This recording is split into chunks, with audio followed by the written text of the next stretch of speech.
Okay, welcome everybody to Conspirinormal. We are counting down to the Strange Realities Conference coming up in November. How many days away, do you know? It is, well, as we're speaking now, on September 18th, I think we're around about 44 days, something like that. I think it's around that. It's coming up here pretty soon. Yeah. And we're really looking forward to it. And we have one of the speakers with us. You may hear her again in October as we do kind of like the special shows for the conference. Kyndyll Lackey is here. Hi, thanks again for having me. Yeah, we did a show with you back in, I think it was April, and we talked about your book about Maynard James Keenan and the tarot, and which is a great book. So we talked about that, and I had told you at the end of that, I think we were talking after the show that we should do something on the Divine Feminine, because that seemed to be a theme that was in the book in some of the cards. I noticed, and I've seen you and heard you talk about this before. So I thought we would kind of like dig into this tonight. And This is something that like I find particularly interesting. I did an episode last year with my good friend Heather, and we talked about a book called When God Was a Woman. You may be familiar with that book. But it's from like, I think the 70s, I think, was when the book was made.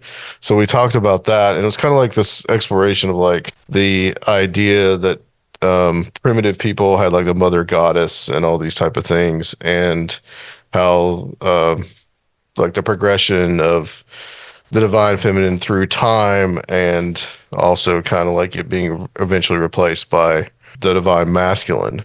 Let's talk about the concept of the divine feminine, because it's easy to say, but like, what do we mean when we use the term divine feminine? Yeah, I think it's a really broad topic. When you were telling me that you wanted to talk about the divine feminine tonight, I was like, okay, we're gonna niche that down a little bit. Right. I guess the easiest way to really describe or define the divine, to say it's the part of the divine or the sacred that is, I would say, the formative part of divinity, instead of the juxtaposed against the inspirational or the potential aspect of the divine. So I don't think that it's completely fair to describe it the way I most often hear it described, as being the receptive or passive part of the divine. And in my explorations last several years, what I have come to realize is that both the masculine and the feminine have active and passive aspects. So to define both of them or either of them as just one or the other is kind of shortchanging it. So I recently have come to view them more in those terms, of the masculine being all potential and the feminine being more formative, as in creating form out of possibility. And so when we kind of extrapolate out from there, we can get into the aspects of the divine that we recognize in feminine identified people, and in functions of things like maternity. But my definitions of the divine feminine and the divine masculine have gotten much broader over the years instead of narrower, which I think is really interesting, because ultimately the divine is infinite. So even talking about an aspect of the divine is kind of cramming it into a very small box. So in that roundabout kind of way, that's the way I see the divine feminine. But I know that you have also been exploring this concept and this idea. What do you think of the divine feminine? That's a good question. I don't know. I mean, I think you were talking about like the active and the passive. I know for my own life or my own experiences, that it's much more of an active force, I guess, if that makes sense. I don't want to get too personal, but just like I've definitely experienced it. I'll put it that way. Yeah, Um, absolutely. and I don't know if it's something that's like I respond to maybe better than like the divine masculine, but it's just like something in the last few years I think that I've really recognized. And not necessarily in like, because I just see it as like this force in my life, and not necessarily that I'm like that I don't want to be masculine or a man, but it's just like it's something that's there, right? And it's Yeah. always something that kind of like points me in a certain direction. I had a weird experience not that long ago that I haven't talked about on the show yet. Uh, we did a we did a roundtable a few shows back about Twin Peaks. Mhm. Okay, and like so in Twin Peaks, there's the whole thing about the owls are not what they seem. It's kind of like a motif in the show. And like when I was driving and I was listening, I was at night and I was listening to sometimes I'll listen to the show. I don't always listen to it, but sometimes with the roundtables, I like to listen to them. And just to like did it did I say that right, or did this person say this? Did I remember this correctly? And so I'll do that occasionally, and I don't really like listening to the sound of my own voice. But so I was listening to that, and as we were on the subject of like the owls are not what they seem, and talking about the owls, and as I'm talking about this owl like flies right in front of my car, and I was like, that was weird. And I even texted like the little group chat we had for that show, and I was like, guys, an owl literally flew in front of my car as I was listening to us talk about owls on on the show. And I was like, it was like 11 o'clock at night. I mean, obviously, owls are going to be out, but you don't see them very often. But where I'm going with that is that like the owl is this animal that's definitely associated with the goddess. And like Athena is like the famous one, right? I mean, that's the famous one. And of course, that's appropriate for Nashville. But I also saw it as like it goes back to like Inanna, which is the Sumerian goddess, and Ishtar, who was a Babylonian goddess. And you essentially say that's the same thing. And that goes all the way up to Aphrodite and Venus and all that, which I'm sure we're going to get into that. So I've seen that particular animal as being like a symbol of the goddess. And to me, like at that point, like my mind was like something big is about to happen like in my life. And it was just an interesting experience. So like little things, I've had those things happen to me. It's like noted that she's there. Now, what exactly like, I think you could refer to God as she just as easily as you could refer to God as he. Those concepts have been messed around with in literature a lot. But what I see like the divine feminine, I think, well, I mean, we're divided up into men and women, and um, so our conceptions of God are beholden to our own physical limitations. So we put the stamp onto the divine, and there might be forces or energy that male and female, whatever, but like I see it as just that, but I think there's an extension of, kind of playing with divinity a little bit and playing that there could be an actual goddess that, interferes in your life and those things. So sorry, that's kind of a long-winded answer to that question. No, I totally get it, and yeah, the humanity defines the divine in terms that it can understand, that we can understand, and a lot of that is in looking at ourselves and then um, imagining how we are a reflection of something bigger than us. I mean, the whole concept of as above, so below, so old and so common throughout all different kinds of cultures. It's pretty easy to see that we would imagine God or spirit, whatever you want to call it, as beings in some way reflective of us, because this is how we make sense of the world around us. And I one of the things that I really appreciate about the way that divine feminine and divine masculine have kind of shifted over time, over centuries, millennia, is that we as humans grow and evolve and develop and learn more about the world and the universe around us. It expands our understanding of God too. So, like you mentioned earlier on about how, beginning, the very first images of the divine and the sacred were feminine, fertility goddesses, because we understood the miraculous nature of being able to bring forth new life.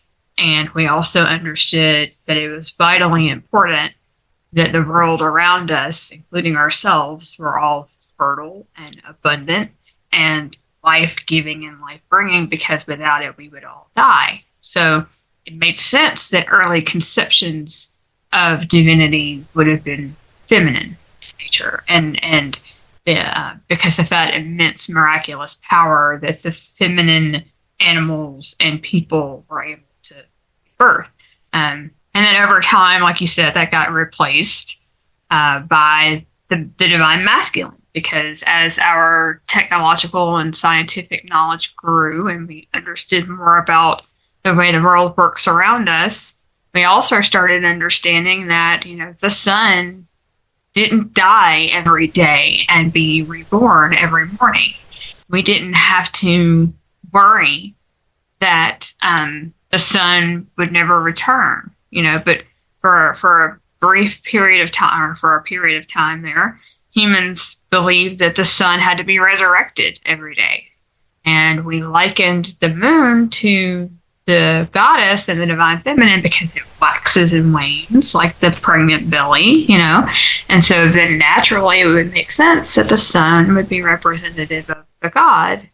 And if the god dies and is resurrected every day and every spring, then we started getting into these models of divinity looking like the slain and resurrected god. So then we start getting all these mythologies around deities like Osiris and Jesus Christ, Mithra, and so on. These gods that in every one of their stories, they die and then they're brought back to life later.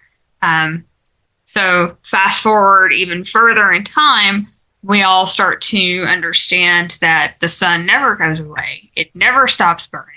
It won't stop burning. And for, I guess 500 million years from now, it's estimated that it will eventually burn out. So then that changes and rearranges how we see divinity again. So that we understand that there's this never-ending, never-dying power that is animating all the universe as we understand. So I think personally that we're adding on to our conceptions of the divine. That what we started out with was just divine feminine, then we grew to add divine masculine, and now I think we're kind of moving into an era where we can entertain not just one or the other, but both, and simultaneously, and we are also expanding our understanding of what each one of those can mean, to become much, much broader than we ever thought of it before. And I think a big point in that direction would be to look at how we previously conceptualized the divine feminine is a great example, because in the beginning, the divine feminine was organized around childbearing and around fertility exclusively. So the goddess was conceptualized as being a maiden. She reaches maturity and she becomes a mother goddess, and then she proceeds beyond childbearing years and becomes a crone wise goddess, right?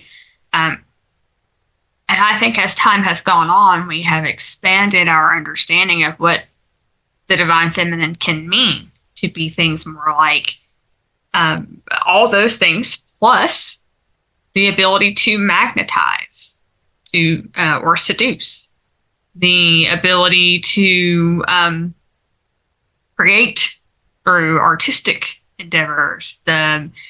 We get goddesses that are strategic goddesses, like Athena that you mentioned earlier, goddesses that are based around wisdom or craft. And that is so much broader than when we, in early days, conceived the divine feminine to be. And then that also, naturally, if that is true for what is divinely feminine, it must also be true for what is divinely masculine. And so we have concepts of deities of all kinds that span all of our human understandings of what's possible from sentient beings. What is the, because you mentioned the sun and you mentioned the moon, and, well, you mentioned the sun, but this idea of like the solar being the masculine and the lunar being the feminine, do you know where that kind of comes from? And then what is the why are those two things why is one associated with the male, why is one associated with the female? Yeah, I for a couple of reasons. Well, first of all, the first part of your question, it's not universally true in every culture all across time that it was always the solar is masculine, the lunar is feminine, but it is pretty consistent across cultures and across time. There are some examples of lunar gods and solar goddesses. They do exist, which also lends more evidence to this notion of we can't pigeonhole the goddess into just passive and the god as just active.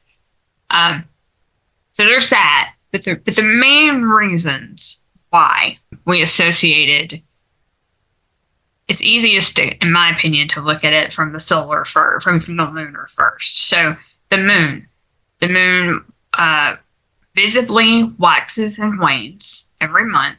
We see this cycle of the moon starting from a tiny sliver, growing to its fullness, and then shrinking back down to a sliver again, and in a 28-day cycle.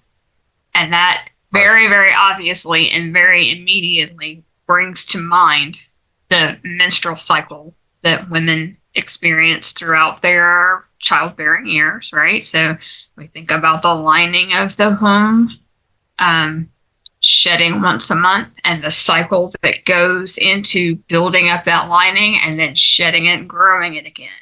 And that's a 28-day cycle.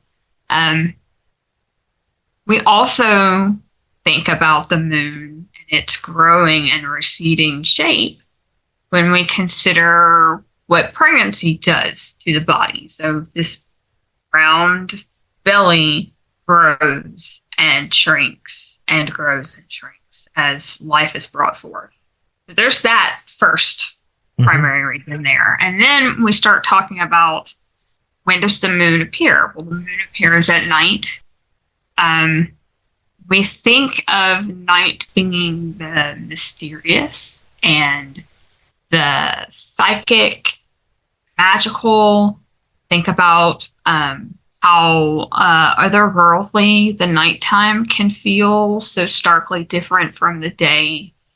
And there was a lot that we didn't understand about this miracle of being able to grow a baby and give birth to it. And so that also kind of seemed to fit with feminine women, the divine feminine, that all kind of seemed to match with the moon.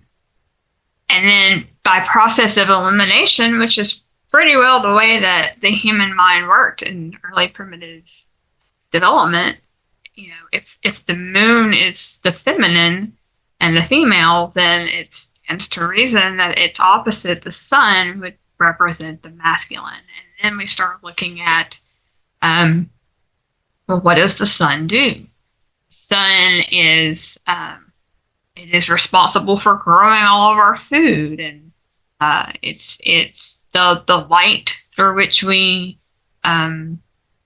the life-giving light of the sun is got associated with the masculine. And then also when we were really being very dichotomous in our thinking. We were thinking about the strength of the masculine and the softness of the feminine. And the moon is definitely softer feeling. It doesn't beat down on our skin. It doesn't burn us. Whereas the solar is much stronger. And so that's kind of how those things became associated. And they're so strongly and so consistently associated that way as to be something of a universal symbol. Those are universal symbols in human consciousness. And that's been pretty consistent all throughout time and across. Yeah, and I guess too that like that whole lunar and solar thing is probably more of a Western, much more like a Western concept, or the Western world, Mediterranean was where it started. Yeah, it is. I mean, because you can find evidence of the inverse among Native American cultures and in the East, and so yeah, it's not. It's by no means universal, but it is pretty consistent, especially in the Western societies and Western cultures. So, I was just kind of was going to say about the show we did on the Merlin Stone book on When God Was a Woman. Like she divides it into like 3 different phases. So she has the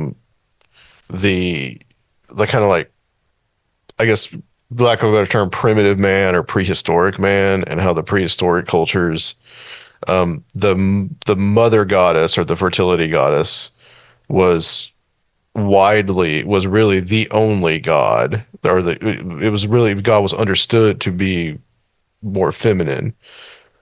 And this is her thesis, and I don't know, I mean, there may be people that disagree with that, but like, and as you move into the historic age, and with like the Babylonians and the Greeks and these groups, that they had this balance between the divine feminine and the divine masculine. And then when Christianity comes along, or monotheism really, it's more the focus is on the masculine completely. So it's like there's like 3 distinct phases there. Totally. Is that something like looking at it historically, is that valid? I think so. I especially and to your point there about the rise of the balance between the masculine and the feminine, as humanity's trucking along, learning about the world around us, we start realizing that it takes both the masculine and the feminine to create that life. So whereas in very early primitive time, we couldn't understand how women spontaneously seemed to just grow big and then have a baby, and we couldn't figure out what was the mechanism that caused that. What was in very, very early humanity, we hadn't made the connection yet.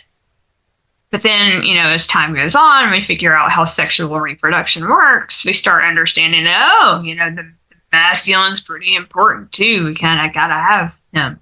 So then that starts to increase this balance between them. And then as time goes further on, still we start to understand that, oh, wait a minute, without the sun, the crops fail. And we become an agrarian society where we're actually planting crops. We're not just hunting and gathering anymore. So then we become very dependent upon the weather patterns, which we then at that point conceived of as being pretty much solar. The rain could be petitioned from the goddess, but the sun was masculine, and we needed the god to be born, the god of the sun to be born every day. So we would have certainty that our crops would grow and we would have food to last us through the winter when the god was in the underworld and very weak in the winter. If you think about why tribes eventually chose to go in an agrarian direction, it was for that predictability.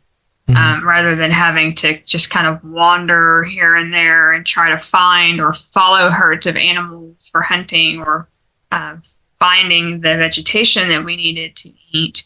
that technology developed of learning how to actually intentionally plant a plant and replicate it, and it would always be there in that one place, and we could just stay there. It's pretty consistent that most every culture has got some myth around a god going to the underworld and being trapped there. And what happens when they're trapped in the underworld is that we here on Earth experience fall and winter. And that is something of a fall, a fall from heaven to the underworld and can't get out and has to be rescued. So that kind of contributes to that notion of we must make sure that we do the rituals, because the rituals rescue our God from the underworld. We have to make sure that we make these sacrifices. We pay these debts in their honor so that they can be restored and we'll have food. To me, I think it's really amazing to watch how spirituality and religion evolves alongside scientific understanding.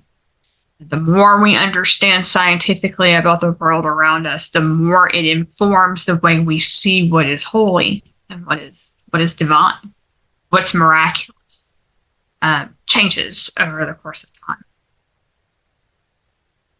Yeah, like the Greeks explain fall and winter as like that's when Persephone had to go down to be with her husband Hades. That was the deal that was made. So that's how they explain the seasons. Yep. And she was the daughter of, I think, Demeter, who was also Ceres, I think, in Roman mythology. And, that was she was the goddess of the harvest. And so the association with the harvest and, the winter and the winter into spring and, yeah. Yeah, and absolutely. The fall. And interesting that you point out that particular myth too, because that precedes the part of human history in which which God became male. So even in the Persephone and Demeter myth, you're still looking at a world in which life is brought forth by the feminine, and the transition that we undergo when we move from polytheism to monotheism, and incidentally, all the gods left in monotheism are masculine.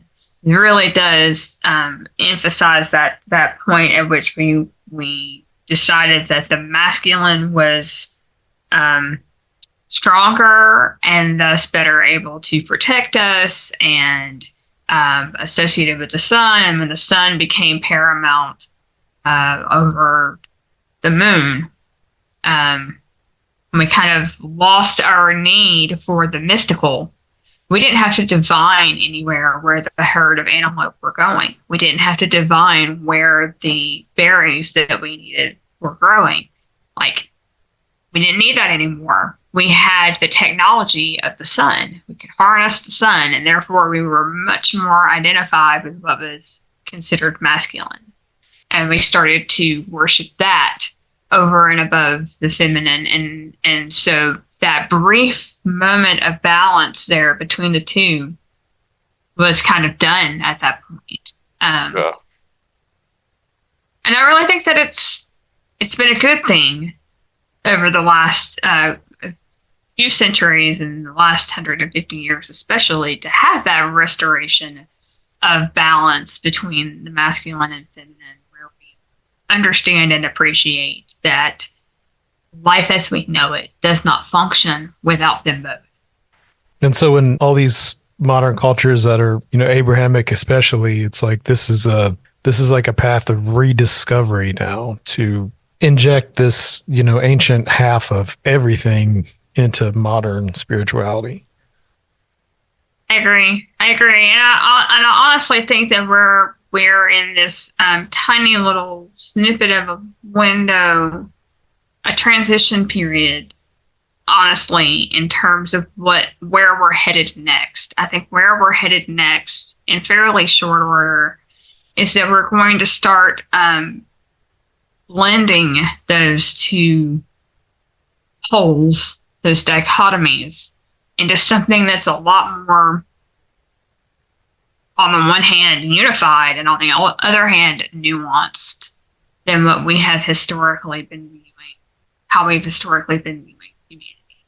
And that's to say, I think we're going to, as a species, begin appreciating how the dichotomy is not as black and white as we once thought it was, particularly around concepts of queerness, around concepts of non-binaryism, is really ushering into our collective thought this notion of it's not necessarily either or.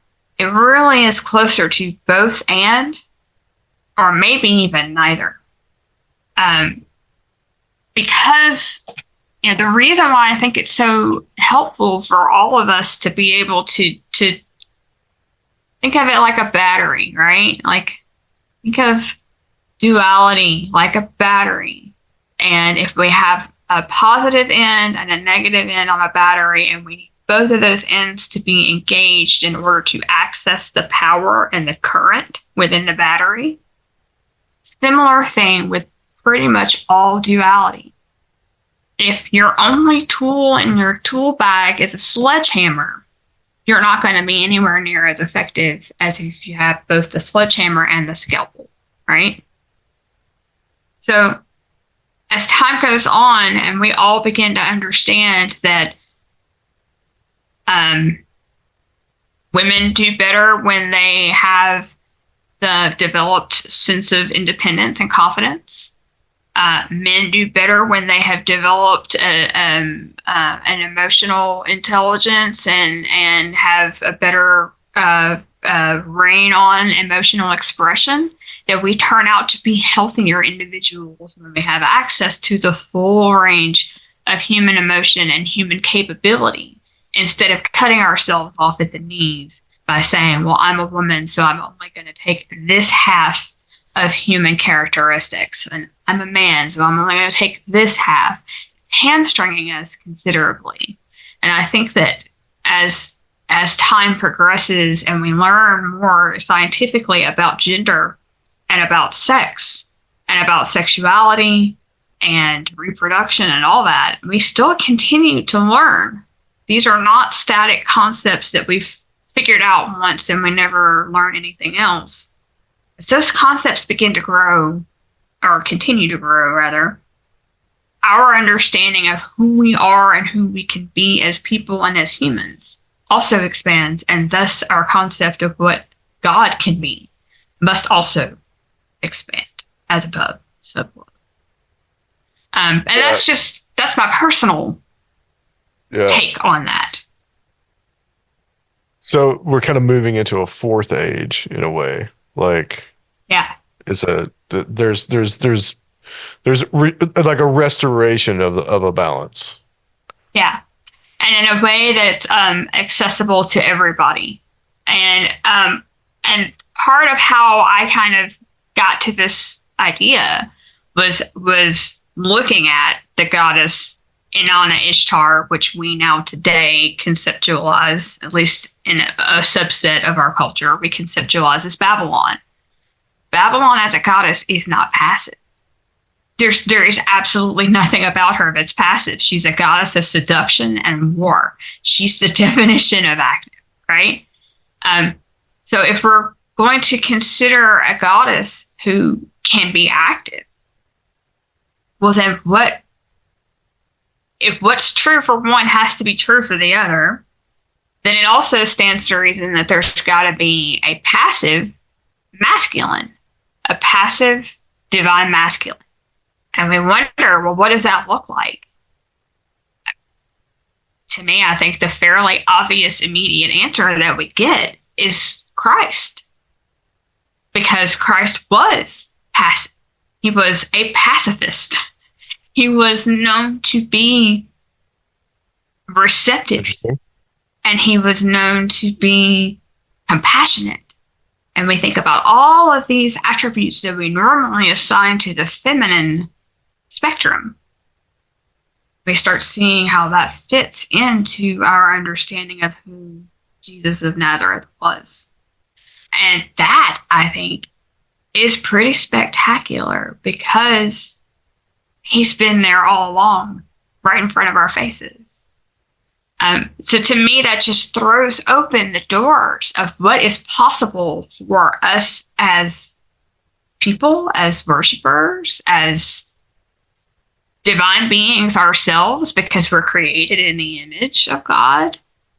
I think it's, I think what at first blush might look really, really controversial, when you look at it, it's not really so controversial at all.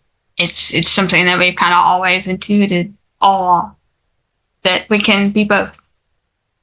We can be neither. Well,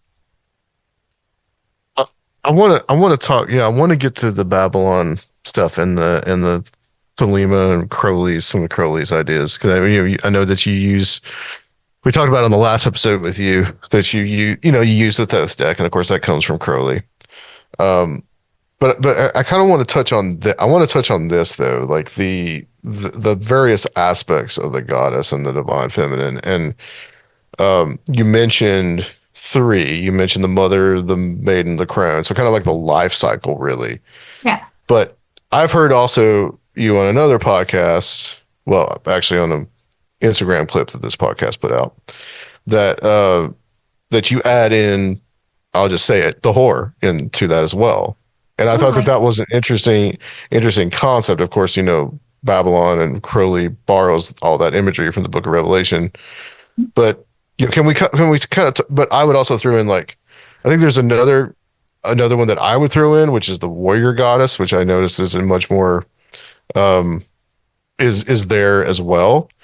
So can we kind of talk about those aspects of the goddess and, like, like the heading of the divine feminine, and then there's all these different subsections. Yeah. I see, and I love this. So I would throw out another. I agree with you that so for part of the reason why I started exploring this is because I personally, me myself, I'm not a parent. And I never aspired to be a parent.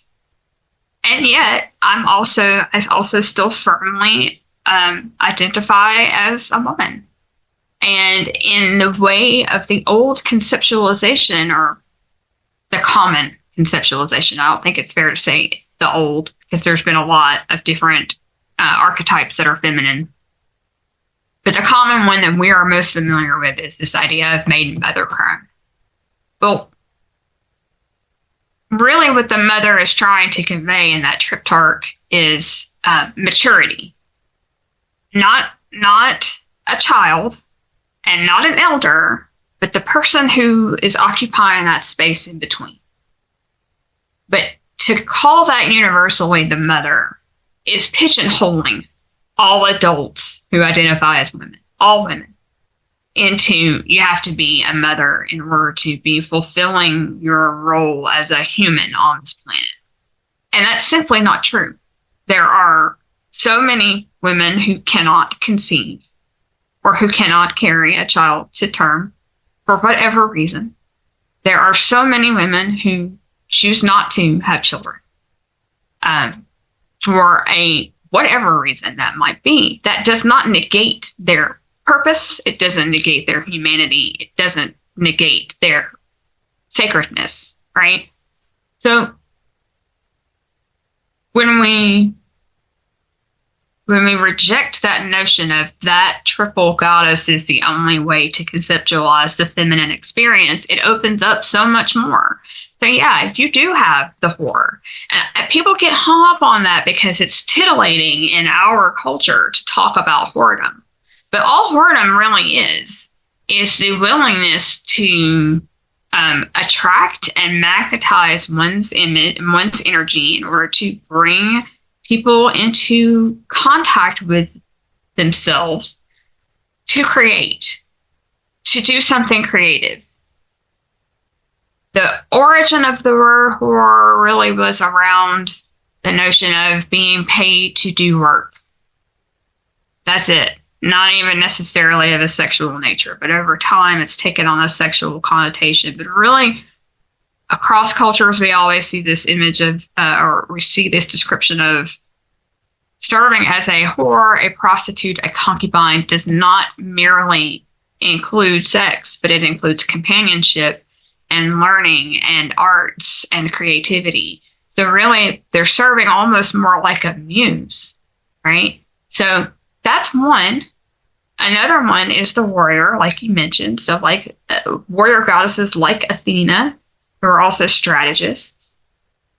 And then another kind of a furtherance of this model can be found in a book called Goddesses in Every Woman. It's written by Jean Shinoda Bolen in the 1980s. And essentially what it does is it takes the Greek pantheon of goddesses and describes how those Greek goddesses appear as archetypes, very common archetypes in women. And I think she did 7. There's Hera, who's the wife archetype. There's Demeter, who's a mother. There's Persephone, that's a daughter. There's Hestia, who is the goddess of the hearth and home. There's Athena, who's a strategist and a warrior goddess. There's not Diana. It's her other name. It's Artemis, who is a huntress and an advocate for other women and an advocate for animals. And then there is finally Aphrodite, who would be what she calls the alchemical goddess, because Aphrodite's whole purpose was to inspire. She mostly inspired through seduction, but she also was a muse for the arts. And she would be the equivalent of the whore goddess or Babalon. Of course, Babalon also had a warrior side too. So again, we're crossing over archetypes. But the presence of this book blows wide open this concept that you must be a mother in order to fulfill your archetype as a woman. We don't think anything of this from the masculine side. And incidentally, Jean Shinoda Bolen also wrote Gods in Every Man, which takes the exact same concept and applies it to the masculine side of the Greek pantheon and all the different gods and what they represent. So you got Hephaestus, the god of the forge. You have Mercury, Hermes, who's the messenger god and the god of communication and trickery and commerce. Got Mars, got Zeus, the father god. So even in the gods, we don't see gods being relegated to just being fathers, right? So the same holds true on the opposite side. And again, like in early pagan cultures, or actually I should say later pagan cultures, polytheistic, where we have multiple gods and multiple goddesses in a pantheon, we can readily see that all these different deities had all these different roles that exceeded just the ability to reproduce. Which is why, to me, it feels like Maiden Mother Crone is vastly inadequate to cover the divine feminine. At least that's the way I see it. Wow, that was a great answer to that question. That might be a couple of books that I'll need to check out. Those are fabulous. The Goddesses in Every Woman book I have read at least 3 or 4 times. I'm not a reread it person, but I've read that book at different points in my life and found different goddesses were active in my person each time. So it's fascinating. The masculine book, The Gods in Every Man, is just as fascinating. It's super cool. I read it too. If you haven't checked it out, I highly recommend it. It's an old book. It is easy to find. It's very cheap. I think you hit on something here is just like how complex people and humanity is, and just that you taking it down to like some of these more simplistic concepts. Like, I mean, you can say the same thing with men, right? I mean, you could say, the I guess the boy, the warrior, and the father, the old man, like the riddle of the Sphinx, but it's the people are just we have way more like just like important qualities and just all that stuff. And one of the things I wanted to also ask you about was like this in the ancient world, there was this, in the classical world, there was this idea of like the temple prostitution, and like the idea that men would go to a temple basically, and it was to these fertility goddesses, and that they would have sex with these temple prostitutes, and it was like almost like it was a way to, I guess, to get in touch with the gods, but also to absolve them of their sin and all these different things. And I find I find that like whole concept interesting, and like definitely that's something that went by the wayside with the rise of Christianity and the disappearance of the pagan world. Absolutely. And part of that, like when we reached the point in when monotheism began to become more prominent, and specifically masculine monotheism, what was being downplayed was the importance of sexual reproductivity. Actually, I should rephrase that. What was being downplayed was the importance of sexuality. So sex became purely a means for reproduction and nothing else. And all the spiritual aspects of that congress got stripped away from it. And also, therefore, reducing the importance of the feminine for what you're talking about. The feminine for receiving me in my brokenness and healing me, nurturing me, making me feel emotionally safe. We think about what mothers do with their babies, holding, protecting, loving, nurturing. So that people who were going to the temple prostitutes, some men were going for that healing of being held and loved. Some men were going for the inspiration of sexual attraction. And we all know what it's like to be deeply in lust with someone. Suddenly your creative juices are just on fire, and you're productive, and you got all these great ideas, and life is renewed by this excitement. So some men were going to temple prostitutes for that. Some were going in order to affirm their virility and therefore their fertility, and that their crops would not fail. That that they were also taking into them the fertility of the god by communing with a temple prostitute or a temple priestess. So yeah, I mean, there are multitudinous reasons why and what those things were doing, and these rites and rituals were there to restore balance and there to kind of create the whole that I think we all instinctively understand communion to be.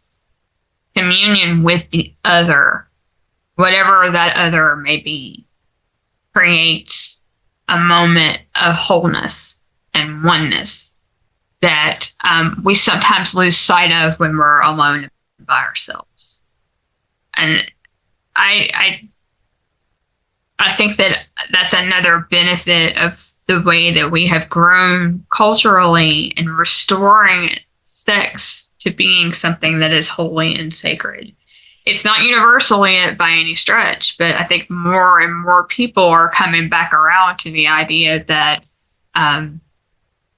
sex is not inherently dirty or wrong or sinful, that it's not inherently a destructive force in our life. On the contrary, that it is absolutely not only imperative to life, but also adds richness and sweetness and compassion and kindness and love and all these things that for the longest time we were denying as we pedestaled one gender over the other. One of the things that I've always heard is just like, I mean, sexual morals and mores and all these things I think are very indicative culture to culture. And I would say that like in our like American concept, I think we pulled a lot from the Puritans. So I think even because of that, and the idea that, sex was just for procreation and all these different things that, like, even though that didn't stop men from going, to the prostitutes, it's like it was these weird things where, like, the wife was sacred and sat at home, but the guy he could go to the brothel, and in these weird kind of like sexual hang-ups, and like it's almost like because of that, it's like sex almost was, you could say that it's like it was perverted, it was made unholy because of that, and we have this, or like our whole ideas about it are just kind of all out of whack in Right. our specific culture. Europe might be a whole different thing, but like in our specific American context, it's kind of like, because I do notice that, like, being exposed to like some like Latin American culture or whatever. I mean, it's that there's no real sexual hangups. And like if you look at like evangelical Christianity, they are hung up on it in our culture, and they talk about that more.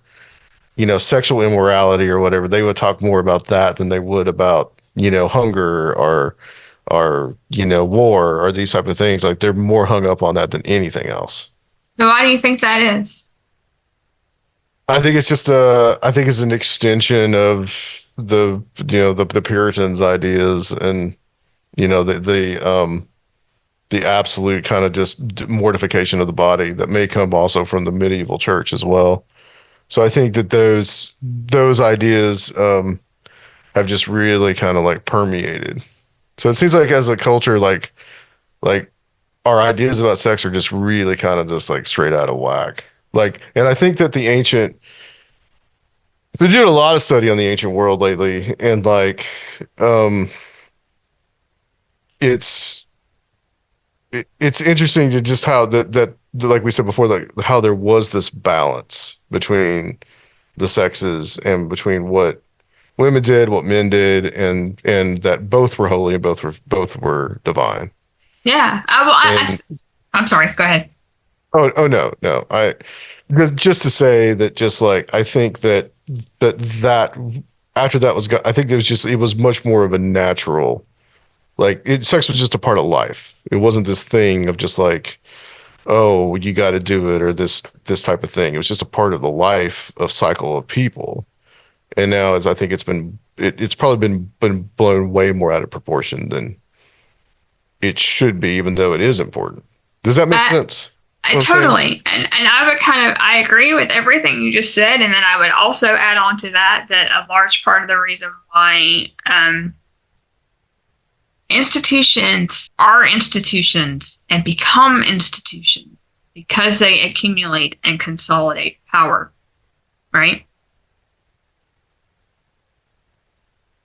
You accumulate and consolidate power, especially power over others, by convincing them that they don't have any power and authenticating yourself as the source of power and the power holder. So institutions have a vested interest in keeping their followers, and they keep their followers by saying, you need to be on my side and in my corner and on my team because I'm the winner and you want to be on a winning team. Which therefore then runs into, you need an acquiescent, subservient following in order to stay in power. You need to consolidate your power, not only by, telling them that they're powerless and that they need you, but also by fighting against anything that would threaten your power.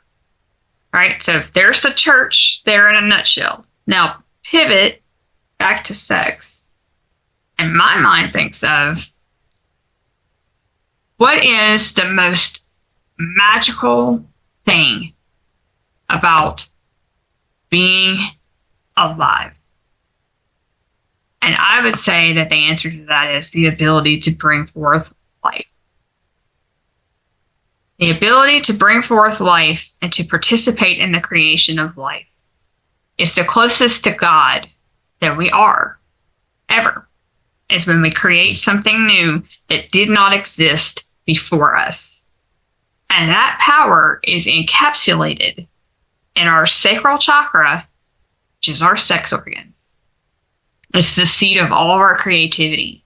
So every idea that has ever advanced technology, every piece of art that has ever moved us or changed the way we saw the world, every person born came from that creative energy, that creative spark that moves us beyond merely surviving to actually creating. And that makes us godlike. And as long as we're in touch with that creative spark, it makes us much, much harder to control. And if you didn't believe me, then you would have a really hard time explaining the proliferation of brothels all across time, despite the fact that we've been told over and over again that sex is sinful and we should stay away from it except with our pure spouse, right? We all understand intrinsically that the sex drive is incredibly powerful.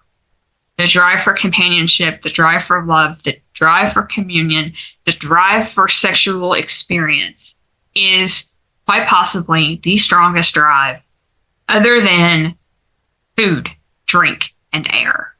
Mm-hmm. And the church can utilize food, drink, and air in its benefit, but sex gets iffy, because as long as we understand that we have the power to create life ourselves, we also understand ourselves to be reflections of God, and why do we need a middle? So I think it's been overwhelmingly in the church's interest to, over time, convince people that sex is bad and sinful and you should stay away from it. It is very dangerous and it will make you go blind and it will make you, all these things that we've been historically told about, sex is the devil trying to tempt us and whatnot. Well, when you think about why would the church have an interest in controlling that? The further you dig into the power of sex and creativity and our ability to create, the clearer the answer becomes. I think that holds true even today. If people truly understand how powerful they were, the world would be a much different place than what it is. It's true.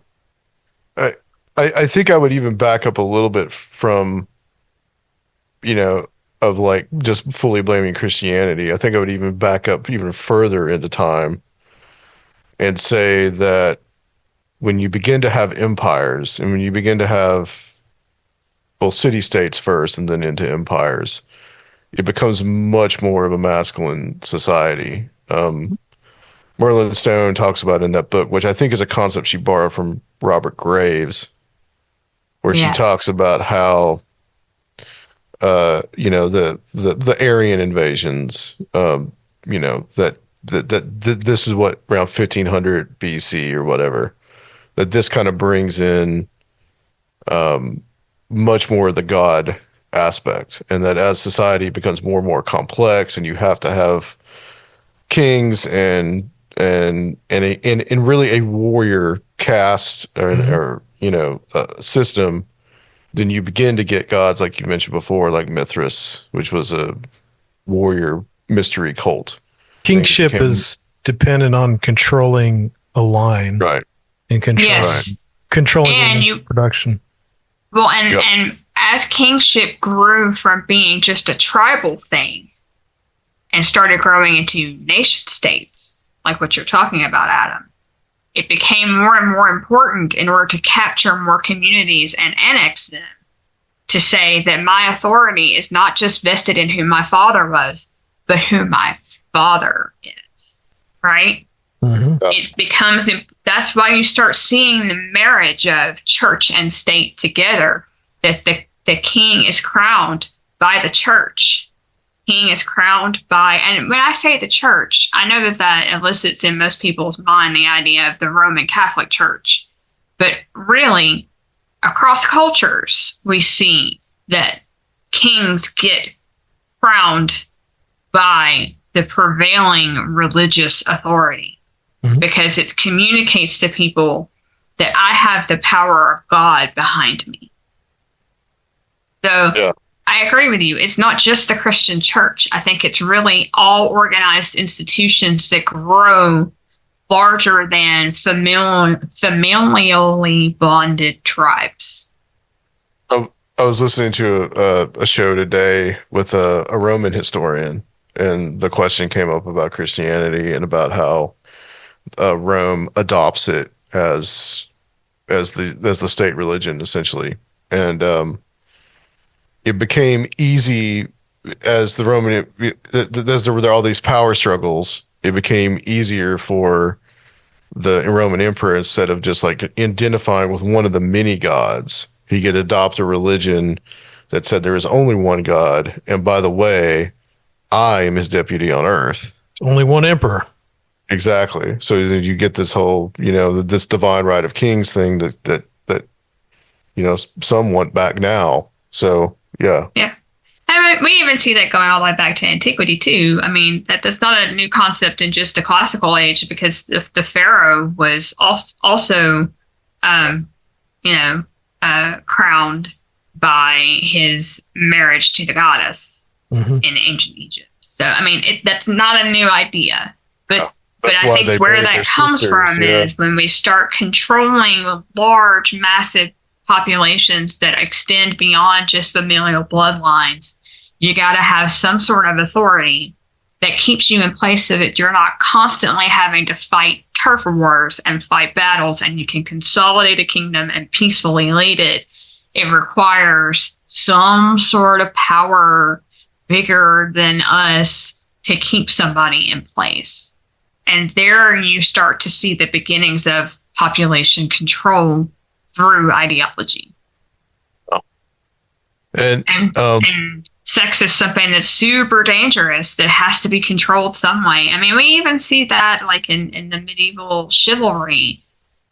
These knights of the round table, they're supposed to not be ruled by their baser instincts, and because we're trying to get people to be controllable and docile and manipulable by the larger system, by the larger society, institution.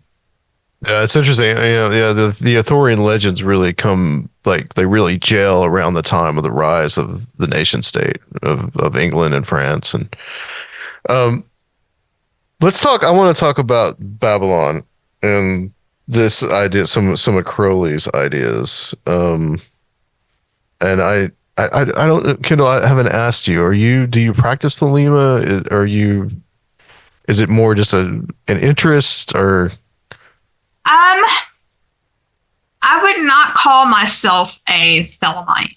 Okay. I have some background in that area because I've been using Aleister Crowley's Thoth Tarot for so long, and part of using that deck for me is understanding it as best I can. So I've done a lot of work to explore the way that Crowley viewed the world. I don't agree with everything he did or wrote or taught. Sure. Sure. So I'm not an OTO affiliate. I am not a Thelemite. I would characterize myself as more of a Hermeticist. And if I wanted to get really specific, I might call myself a Babylonic Hermeticist. But Thelema is a very specific philosophy that, I have interests that are broader than that. So Hermeticism is also really deeply intertwined in Thelema. So they're very similar, but they're not synonymous. So when you say Babylonic Hermeticist, what do you mean?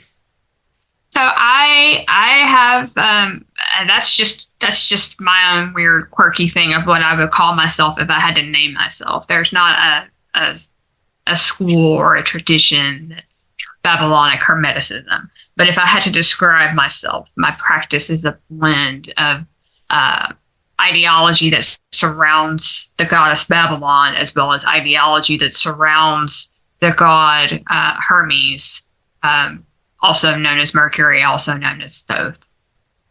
So those two systems together kind of create the way I view and conceptualize the world, and that is boiling that down to the intersection between consciousness and connection. And you think that, though you're not a Thelemite, you think that Crowley was tapping into some kind of divine feminine current, the Babalon stuff you're talking about.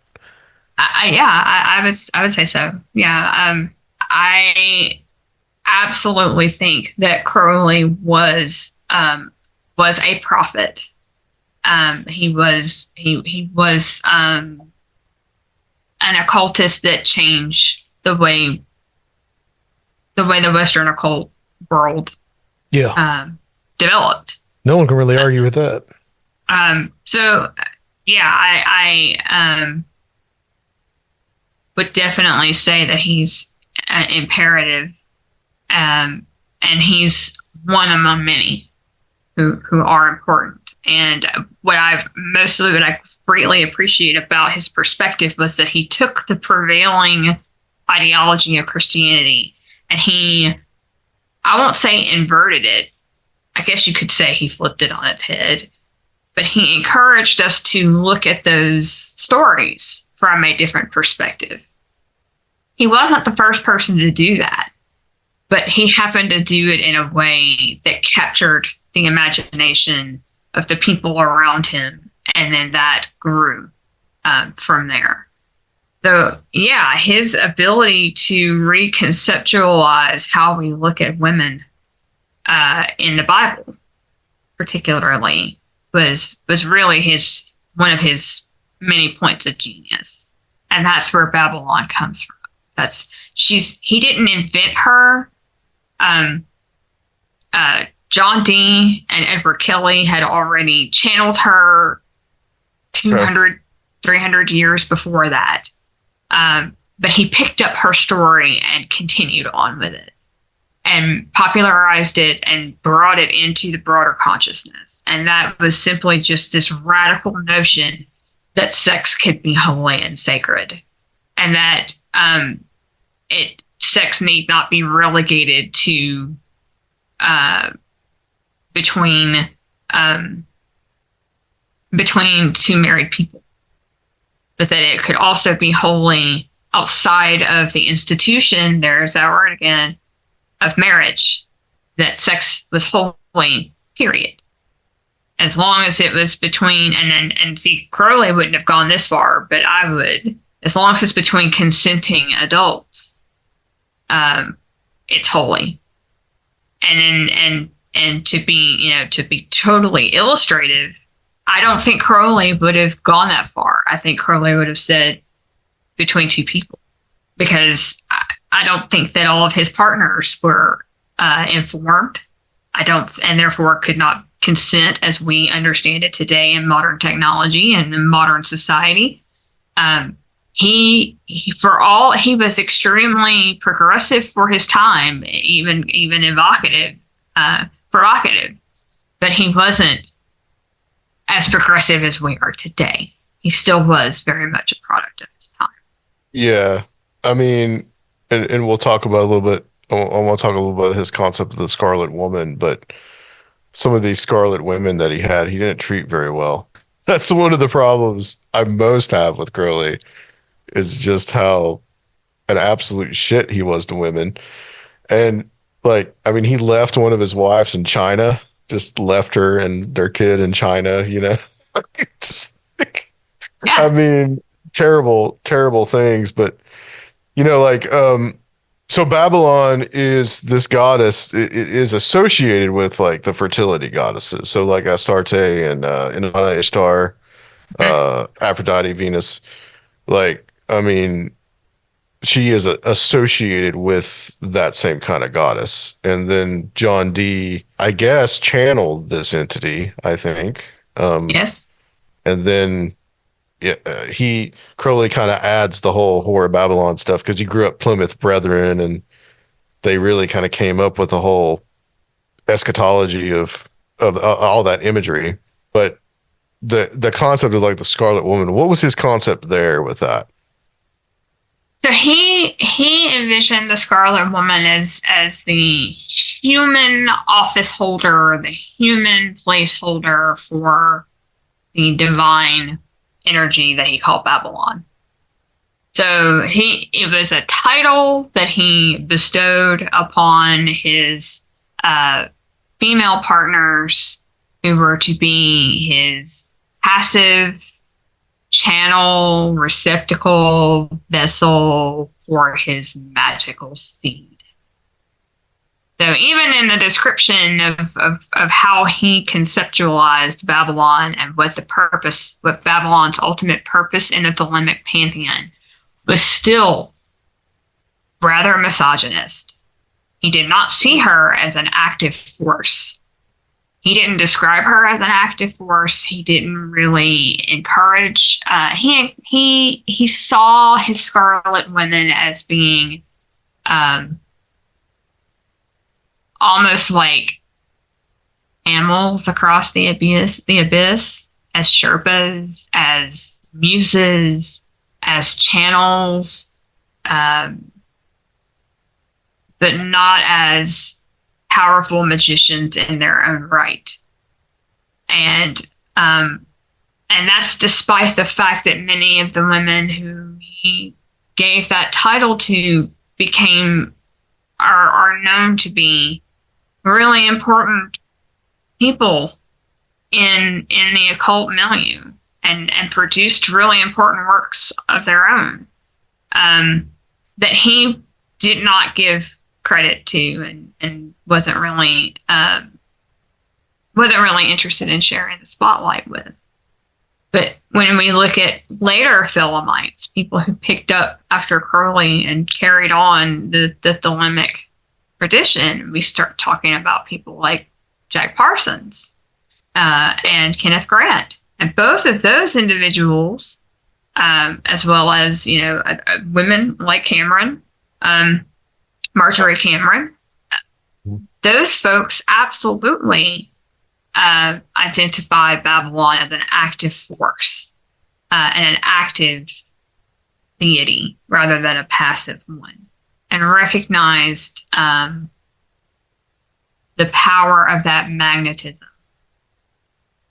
that she encompassed, as well as the power of war and aggression that she also embodied. The famous line about Babalon being girt with swords. So she was brazen not only in the fact that she had desire of her own, but that she also had a will of her own in terms of defending her people and going to war when necessary. Those weren't new to Crowley. Crowley was talking about that. So how he still characterized her as being so passive as he did is kind of surprising that he didn't even notice that that mismatch there. Yeah. I think that Crowley was he was a product of his time, and he was a product of his culture. He was a product of the English or the British school system, probably, and the upper class and British Empire. So despite all his kind of libertine ideas and these things that he was doing, I think he was still very much in that. And I think that something like that misogyny followed along with that. And to add to what you were saying about Jack Parsons, I honestly find Marjorie Cameron way more fascinating than Parsons. Mm-hmm. Almost like she was really, of course Parsons dies young, and she lived a nice long life. But, I find her, as an artist and the other things that she did is much more fascinating than Parsons. I think she would absolutely think she was fascinating. And I agree with you that she deserves more attention. Even more attention than what she's gotten. I will push back a little bit on how transformative Jack Parsons was, however, because what he was doing in the other part of his life, vis-a-vis the jet propulsion laboratories, and his work with creating jet fuel that got us to the moon, literally changed not just our culture, not just our technology, but changed our absolute worldview. We would not have a concept of outer space without him.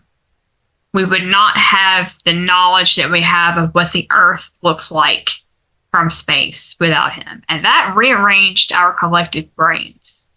We wouldn't have the archetype of the astronaut without him.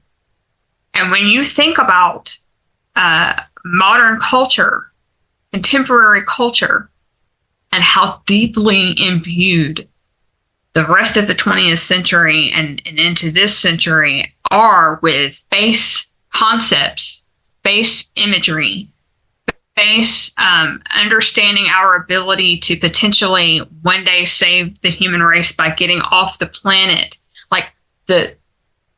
You can't overstate the impact that being able to get a human into outer space has had on the human psyche. And I don't think he's given enough credit for that. And when you consider the way that, I mean, Parsons was essentially trying to do his will by impregnating space with human material.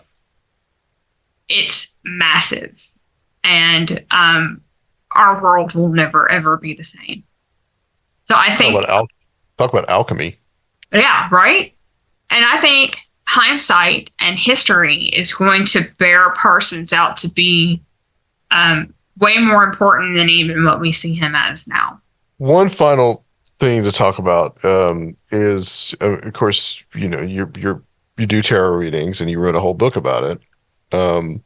What is some of the imagery in the tarot with the goddess? I mean, I feel like it's all kind of all over the place, especially after reading your book.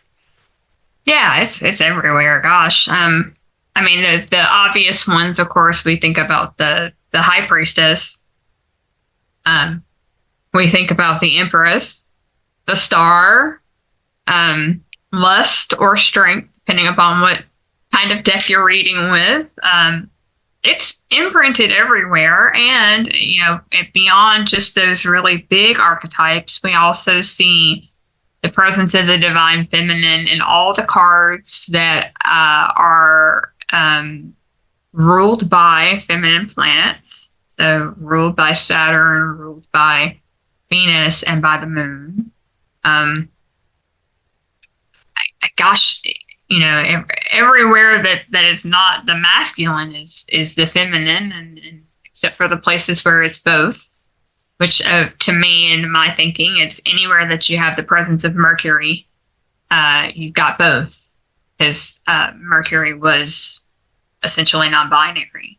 And if you want to kind of dig into that a little bit, you look at the alchemical elements, of which there are three. There is salt, which is feminine. There's sulfur, which is masculine, and then there's mercury, which is both and neither. So to me, the way that I kind of look at the tarot is that we've even got cards that have the blending of the two, but the feminine is everywhere, all throughout, just as the masculine. In some places, it's both. Particularly if you're looking at the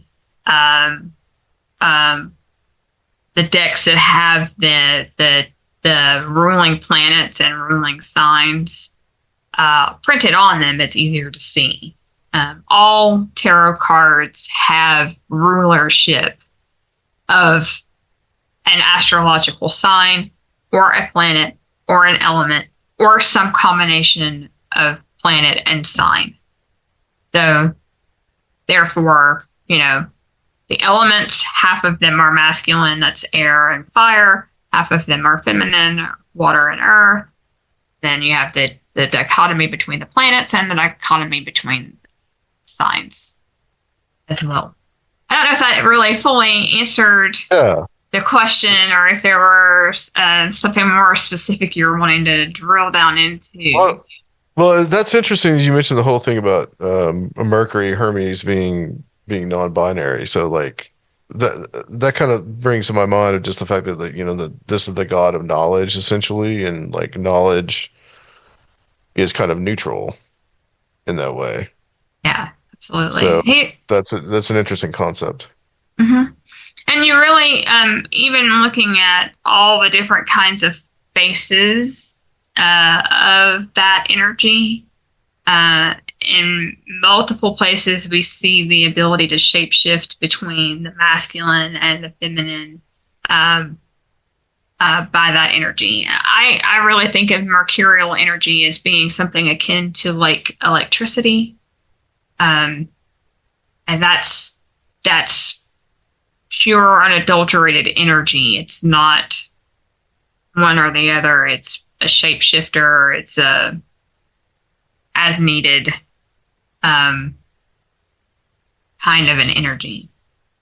And because it is that third element that's neither masculine nor feminine, it stands to reason that Mercury is more queer, non-binary, if you will. Yeah, thank you so much, Kyndyll. This has been awesome. I'm really glad that we had you on to talk about this. Where can people find you and the book, and then also you do readings, and so please tell people where they can find all that. Yeah. So folks can find me mostly on Instagram, but I'm the same handle everywhere, the same profile name everywhere as M Kyndyll, which is KYNDYLL Lackey, LACKEY. So that's going to be two Y's and three L's right there in a row. So that's I'm on Instagram and Facebook and also YouTube.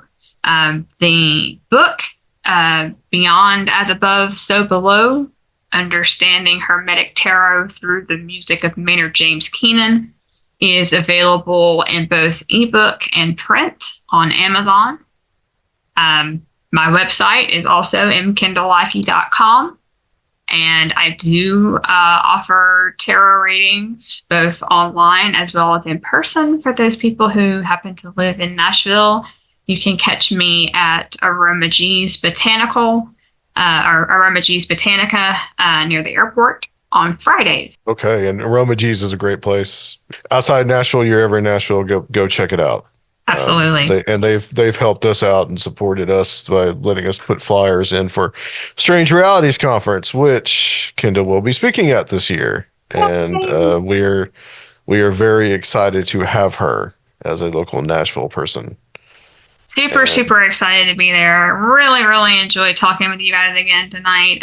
Thanks for having me on both times. Would love to come back if you're ever interested in having me. I'd be happy to be had. Absolutely. We got to get you in for like a roundtable discussion too. I think my friend Heather was like, "Well, I want to do a roundtable discussion on tarot." So awesome. We might have her do that or something at some point.